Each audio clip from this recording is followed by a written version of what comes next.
Hey guys, Annie Sullivan here. I am the author of Tiger Queen and A Touch of Gold. And I'm really sorry we couldn't have TomeCon this year, but hopefully we can have it coming up again next year and things will calm down a little bit. But I know the organizers of TomeCon sent me along a bunch of questions that you guys had about my books, and so I wanted to take this opportunity to just kind of reach out to you, talk to you guys, answer your questions. So yeah, the first question they sent me was, tell us about yourself and a few fun facts about you. So again, my name's Annie Sullivan. I'm a young adult author. I love fairy tales. I love Jane Austen. I love traveling. I've been to every single continent, including Antarctica. Another fun fact, I can find 4-leaf clovers, so that's kind of like a crazy weird thing that I can do. I'm also very Irish, so maybe it comes from that side of the family. So yeah, that's a few fun facts about me. The next question was, how did you become an author, and is writing your only job? I actually started writing stories pretty young, probably about your guys' age. They were just fun little stories. They didn't really even make sense. They weren't incredibly rational, but that's fine. Everybody starts somewhere. But yeah, I just started writing stories and really just loved it. I loved the idea of creating new worlds and new places and exploring new ideas. And the question, what if? What if this happened instead? What if I wrote a story about King Midas's cursed daughter instead of about King Midas? So that's kind of like how I come up with those ideas, is I constantly ask myself, what if this happened instead of this? So that's kind of how I got into writing. I also got into it because my mom used to read me tons of stories as a kid. I actually have asthma, and because of that, I spent a lot of time, in and out of hospitals as a kid, and a lot of time on a breathing machine. So when I was doing that, my mom would read me stories. So, when she was doing that, I wasn't just a sick kid anymore. Suddenly I was a little boy under the stairs who learned he had magic, like Harry Potter, or a hobbit on an adventure. So, stories can take you anywhere, and I think that's what I loved about them, is that they freed me from the reality that was around me. So that's why I've always kind of just loved stories and how I got into it. And as far as if writing is my only job, sadly no. I actually work at a publishing company. It's called Wiley Publishing. They do the dummies books, so like Computers for Dummies, Raising Dogs for Dummies. I work on the marketing team there, so there are different things that you can do with an English degree and things like that. And if you have more questions about that, feel free to shoot them my way. You can reach out to me on my website. Just Google author Annie Sullivan. We can talk about all sorts of things that you can do with an English degree, because it's not just, becoming a writer or a literary agent or anything like that. You can work in marketing and different things. So yes, I do have a day job.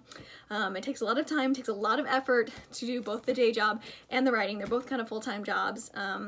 So yeah, it is a little difficult at times, but it can be done. So yeah. Okay, third question was, tell us about your It List book, A Touch of Gold, and your new It List book, Tiger Queen. Okay, so let's start with A Touch of Gold. So A Touch of Gold came out in 2018, and it is about the cursed daughter of King Midas, who has to fight pirates and betrayers and thieves on her quest to retrieve her father's gold when it gets stolen. And she might just have some powers of her own, so stay tuned to see what's happening with her. But yeah, it's a really fun story. If you like Cinder by Marissa Meyer, you might love it. Caraval by Stephanie Garber, Percy Jackson, definitely check out A Touch of Gold. It's kind of like a Disney movie on steroids, but it has pirates and Greek gods and things, so it's a lot of fun. And it has a sequel coming out. A Curse of Gold is coming out in September, and it's available for pre-order right now, so you can go to your local bookstore or Barnes & Noble or Amazon or wherever and pre-order it, which is awesome for authors, so definitely consider that if you liked the first book. And then my next book that came out is Tiger Queen, and Tiger Queen is actually a retelling of the short story The Lady or the Tiger. And it's a short story from the 1800s. It's very short. You can find it online if you want to read it. I'll give you a quick little glimpse of what it actually is all about, though. So it's the story of a barbaric king's daughter, the princess, who falls in love with a peasant boy. And the king's like, well, that's not allowed. You can't fall in love with a peasant boy. So he puts the peasant boy in the arena to face justice. Now, this form of justice involves choosing between one of two doors. So behind one door is a tiger. And if he picks that door, he gets eaten.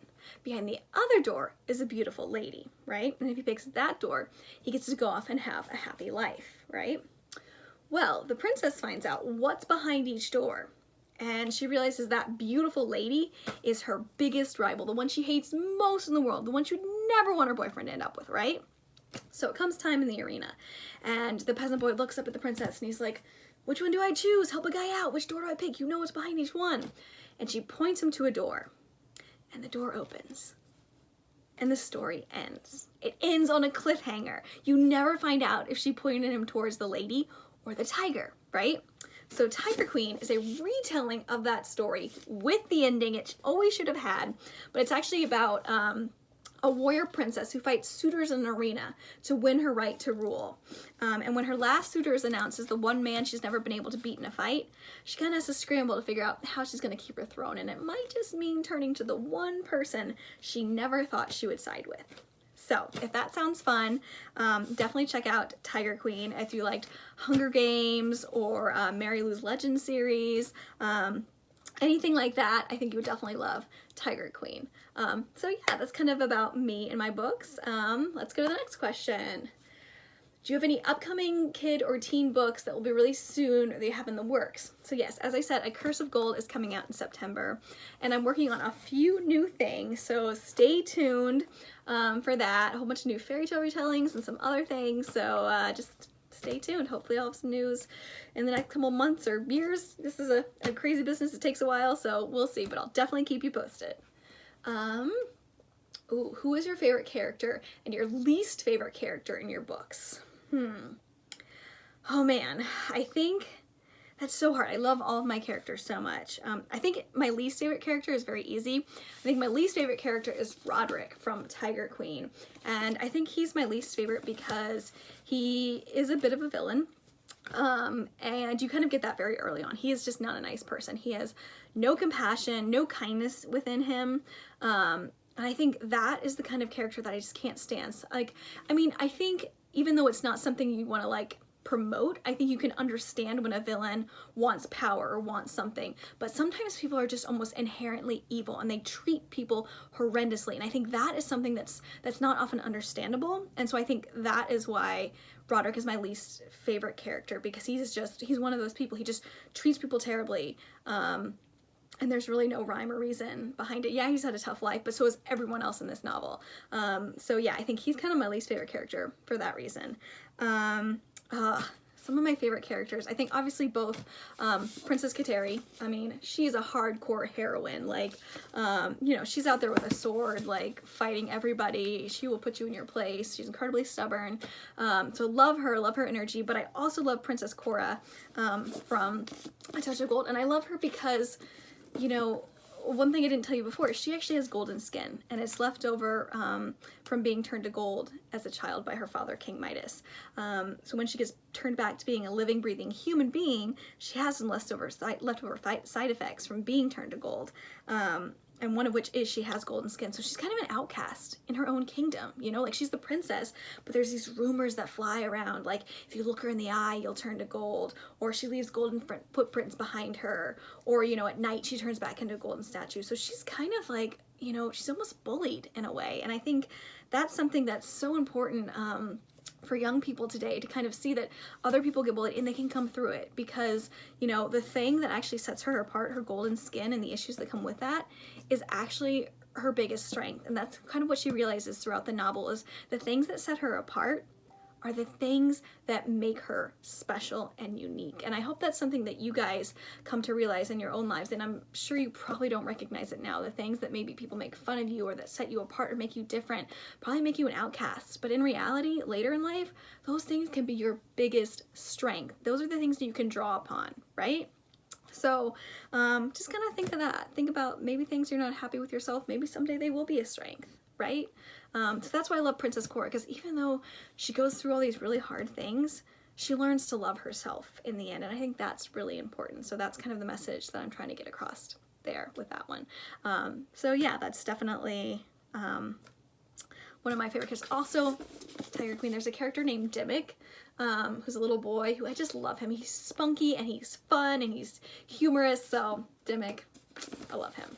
Okay, next question is, what kind of writer are you, a planner or a pantser? Okay, yes, definitely. For those of you not familiar with those terms, there's two types of writers, a planner and a pantser. So A planner obviously is someone who's like, oh, I know exactly what's going to happen in chapter 1, 2, 3, 4. I could write chapter 6 and then go back and write chapter 2 and then write chapter 12 because I know what's going to happen scene by scene, right? And a pantser is someone who flies by the seat of their pants. They kind of make it up as they go along. And for better or for worse, I am an utter pantser. I don't really plot things out. I might have a general idea in my mind. Like, I usually know where we're gonna end up, like have that end point in mind.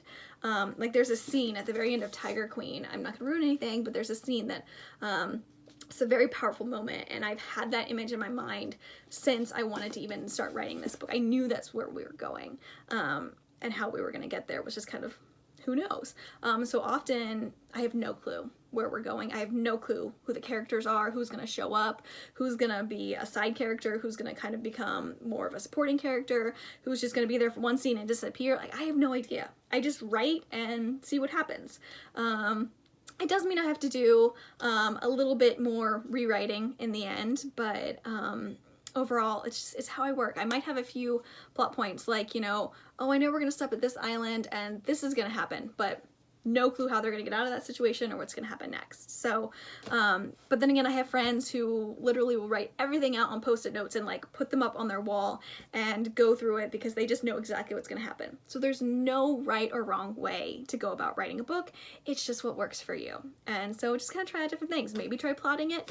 If that doesn't work, then try pantsing it and see what happens. So, okay, the last question is, tell us about anything else you think the kids would be interested, a glimpse into your writing process. Yeah, so I try to write around 500 words a day when I'm actively writing. Sometimes I take a break, but I just feel like that helps me to kind of really get into the story. I do need a little bit of time. I can't really write in short, little like half-hour segments. I know I need at least like an hour or 2 hours to really, to work on it, but I tend to write very linearly, whatever that word is. You know, I start at the beginning and I just go straight through. I am actually working on a novel now that jumps around in time, which is very new to me, because I do like to go very much in order. I think that's just kind of how my brain works. But yeah, so again, it's kind of, my process is always evolving. I'm learning new things, but one of the best things you can do if you want to be a writer is, one, start writing now. Right? Just start writing. It doesn't have to be anything serious. It doesn't have to be anything anyone's ever going to see, but just start writing now. Also read, right? The more you read, the better you're going to be at writing. Read what you want in the genre you love, right? Because the more familiar you are with that genre, the better you're going to be, and you're going to know what's out there. You're going to know what the competition is, what other people are writing, what other people are reading, right? And the more you read, the more like words you absorb, and it just makes you a better writer. You see how other people handle certain issues, like, you know, flashbacks and backstory and heavy dialogue and things like that. So definitely read. Even watch movies, you know. Movies are great ways to see how stories are told. Movies are storytelling. They're just in a visual form, right? So map out a movie plot point by plot point. There's a diagram called like the witch's hat plot diagram. You can just Google it. It's basically like this like flat line that kind of goes up and down like that. And it's like the rising action of the plot that reaches the climax, and then the falling action as you reach the resolution. And you can plot out almost every movie kind of to that sort of plot line. So definitely maybe use that as an exercise if you're trying to get into writing as well, because that can be really great. But yeah, I also focus a lot on world building. That's something that I love to do personally in my books. Like, for example, in Tiger Queen, it's set in a very, very harsh desert, right? And so I created a whole bunch of creatures that live in that desert, that make life difficult, but also can survive there. You know, like there's the grieving spider, which is so named because if you get bitten by it, everyone around you will be grieving because you're going to die. But there's also the droplet ant, which has like a clear abdomen and actually stores water in its abdomen. And some poor people are actually forced to eat these ants just to get a little bit of water because they're actually running out of water in this society, and it's a huge problem that we're facing. So yeah, little things like that. You really want to build up world building. And I actually teach entire classes on world building because it is that important. I mean, even something as simple as magic is huge when you're writing a story, right? So Tiger Queen doesn't really have magic, but A Touch of Gold does, right? Because I kind of hinted that Princess Cora's got some leftover side effects from being turned to gold by her father as a child. And So just the fact that when you evolve magic, you really have to think it through, right? It's not simple. You can't just have like one person have magic and no one else, because how did that person get magic, right? How do they use it? How do they wield it? You know, you have to have an entire system built, and it has to be consistent.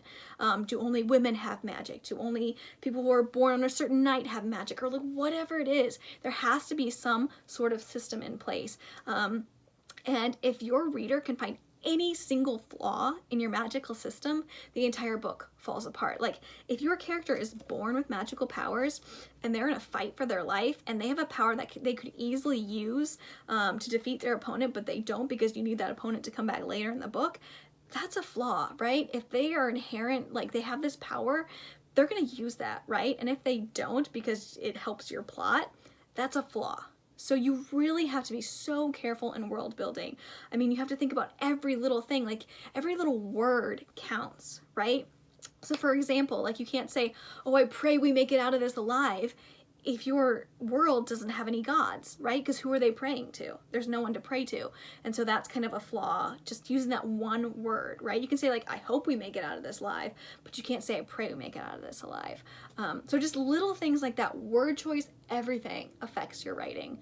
So yeah, I know that's kind of complicated and a lot to think about, but I hope you guys have enjoyed our time together. And again, I'm so sorry we couldn't be together in person, but I'm hoping to get there to see you all soon. Take care, stay healthy, and if you have other questions for me, I'm happy to Skype in with you guys, like on a classroom by classroom basis. Feel free to reach out to me on my website. There's a contact form there. Just again, Google author Annie Sullivan, or find me on Instagram or Facebook or anything like that, and I'm happy to chat with you guys. And I wish you all the best of luck. Bye guys!